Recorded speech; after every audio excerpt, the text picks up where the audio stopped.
আমি ডক্টর পার্থপ্রদীপ অধিকারী, Pranabananda international school এবং ভারত সেবাশ্রম সংঘ শিলচর শাখার পক্ষ থেকে আমাদের বিদ্যালয়ে যারা কচিকাঁচা বাচ্চারা পড়ছে তাদের এবং তাদের অভিভাবকদের পক্ষ থেকে, শিক্ষক শিক্ষয়িত্রী তথা সহকর্মীদের পক্ষ থেকে সবাইকে এই অপারেশন সিঁদুরের শুভেচ্ছা জ্ঞাপন করছি।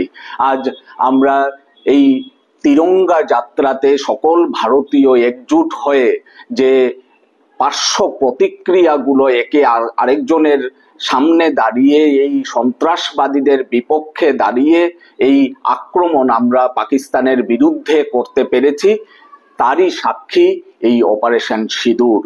ভারতবর্ষের ইতিহাসে আমরা জানি নারী শক্তি, নারী সৃষ্টি এবং নারী কোনো সময় ধ্বংসের কারণ হয়। যখন নারীর উপরে আঘাত হয়, যখন নারীর সিঁদুরের উপরে আঘাত হয়, এবং মাননীয় প্রধানমন্ত্রী নরেন্দ্র মোদীজির নেতৃত্বে জলসেনা, বায়ুসেনা এবং স্থলসেনা যৌথ প্রয়োগে চেষ্টায় আমরা এই সন্ত্রাসবাদীদের ঘাঁটিকে আমরা আক্রমণ করে ধ্বংস করতে পেরেছি।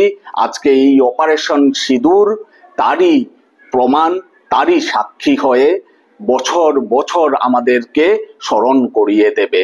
প্রত্যেক দেশবাসীকে আবারও শুভেচ্ছা জ্ঞাপন করে এবং তথা ভারত প্রেমী যারা লোকজনরা, জনগোষ্ঠীরা, ভাষাভাষীরা আমরা আছি, বিভিন্ন দেশে আমরা বসবাস করছি, তাদের জন্য, আমাদের সবার জন্য এই ভারতের অপারেশন সিঁদুর সন্ত্রাসবাদীদের বিপক্ষে আক্রমণ একটা প্রতীক হয়ে থাকবে।